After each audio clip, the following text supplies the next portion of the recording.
Que dit-il en fait? Partant de la supposition implicite selon laquelle toutes les études qui sont de quelque valeur appartiennent à l'étude de la Torah, il pose la question: à quelle partie de cette étude appartient l'étude de cette grande chose, c'est-à-dire l'enseignement secret? Et il répond: dans la mesure où les questions secrètes sont les questions les plus difficiles, leur étude doit appartenir à la partie la plus élevée de l'étude de la Torah, laquelle englobe toutes les études de quelque importance, c'est-à-dire au Talmud. Il n'écarte pas par avance l'éventualité que cette partie supérieure se subdivise en deux parties distinctes, le fiqh et la vraie science de la loi. En fait, il fait allusion à cette éventualité lorsqu'il dit que les hommes qui ont dépassé un certain niveau de sagesse doivent consacrer leur temps presque exclusivement au Talmud, selon leur intelligence. Le 10e argument se fonde sur le propos de Siméon ben Gamaliel, selon lequel ce n'est pas l'étude mais l'action qui est la chose la plus importante, et sur la supposition selon laquelle Maïmonide doit avoir accepté ce propos dans sa signification apparente. Mais, selon sa propre explication, ce propos concerne simplement les discours sur les lois et les vertus et exige simplement que les actions de l'homme soient conformes à ces discours, exprimant des pensées obéissantes et vertueuses. Par ailleurs, il reconnaît expressément dans le Mishneh Torah que l'étude de la Torah a une dignité supérieure à toute autre action. Surtout, dans le dernier chapitre du guide, il affirme que la plupart des préceptes de la loi sont simplement des moyens pour l'acquisition de la vertu morale, laquelle à son tour est simplement un moyen au service de la fin véritable, à savoir la vertu spéculative ou la connaissance vraie des choses divines. À la lumière de cette affirmation de Maïmonide et de l'endroit où elle se trouve, le 8e argument ne peut aucunement être valide. En fait, si l'on opposait la première tête de chapitre du guide, image, à la dernière, sagesse, il nous faudrait assurément conclure que tous les lecteurs du guide sont censés s'élever de la connaissance la moins élevée à la connaissance la plus élevée. Mais il se trouve que la dernière tête de chapitre n'est pas sagesse, mais le mot de sagesse. Or, le mot de sagesse n'est pas nécessairement supérieur à image, comme le montre le fait constamment présent à l'esprit de Maïmonide, que bien des gens instruits vivant dans un monde d'idées imaginaires et fantaisistes appellent sagesse ou spéculation le fait pour eux de posséder et d'utiliser ces idées.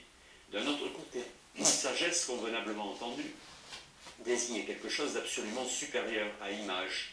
Un homme qui comprend le mot de sagesse dans sa vraie signification a surmonté ou est en voie de surmonter ses opinions imaginaires.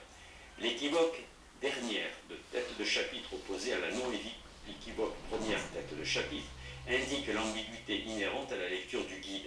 Le lecteur peut s'élever à partir d'opinions imaginaires jusqu'à la véritable sagesse, mais il se peut aussi qu'il ne quitte pas un seul instant le monde de l'imagination, de telle sorte qu'il atteigne finalement le simple mot de sagesse, qui n'est que l'ombre ou l'image de la sagesse elle-même.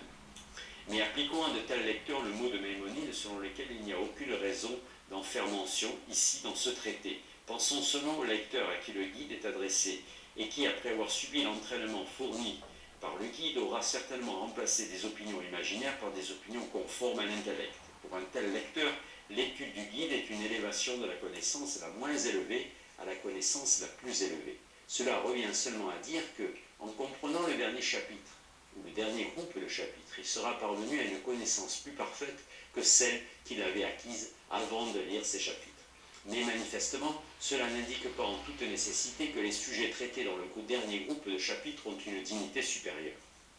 Pour saisir le principe qui sous-tend l'arrangement des divers sujets du guide, il nous faut nous souvenir que le but originel de l'ouvrage était de répéter la Torah en ce qui regarde les proportions, l'importance respective cachée de ces sujets, la Torah ayant été donnée à l'homme par l'intermédiaire d'un prophète. Nous pouvons être autorisés à remplacer pour un court moment Torah par prophétie. Maïmonide affirme que l'élévation du prophète jusqu'à la plus haute connaissance est suivie de sa descente vers les peuples de la terre, c'est-à-dire vers leur gouvernement et instruction. Le prophète est donc un homme qui non seulement est parvenu à la plus grande connaissance, en fait un degré de connaissance auquel les simples philosophes ne parviennent pas, mais qui est également capable de remplir les fonctions politiques les plus hautes. La principale division des préceptes positifs montre également que Maïmonide prenait les prophètes pour des hommes politiques. Il y énumère en premier lieu les préceptes réglant les relations de l'homme à Dieu et ensuite ceux qui déterminent les relations entre les hommes. La deuxième classe de ces préceptes s'ouvre avec les commandements concernant le prophète, le roi et la haute cour. Le prophète est manifestement à la tête de l'organisation politique. La question de la relation entre roi et prêtre est évoquée. La question de savoir jusqu'où Maïmonide acceptait l'enseignement des phalasifas, selon lequel une cité de prêtres est un régime mauvais, doit demeurer ici ouverte. Dans la mesure où le guide est consacré à l'interprétation de cet enseignement secret, Maïmonide doit également avoir imité d'une manière ou d'une autre la manière des prophètes. Assurément, c'est la puissance de son imagination qui permet aux prophètes de remplir sa fonction politique, de gouverner les peuples de la terre et de les instruire. Son imagination, c'est-à-dire sa capacité à présenter la vérité au vulgaire au moyen d'images et de paraboles. Comme Maïmonide le laisse clairement pressentir dans la définition générale de la prophétie et dans le chapitre qui la suit, quant à lui, il tente cependant de remplacer les paraboles par une autre méthode de présentation de la vérité. Cependant, la ressemblance fondamentale entre le prophète, le porteur de l'enseignement secret, et l'interprète de l'enseignement secret reste intacte en dépit de ce changement de méthode. Par conséquent, nous sommes dès le départ autorisés à nous attendre à ce que la succession des questions dans le guide imite la manière des prophètes, qui est une élévation suivie d'une descente. La structure effective du guide montre que cette attente est justifiée. Maïmonide ou son lecteur s'élève en grimpant graduellement et lentement à partir des profondeurs de l'image, jusqu'au Ma'azé Merkaba, le thème le plus élevé traité pleinement dans les seuls chapitres 1 à 7 du livre.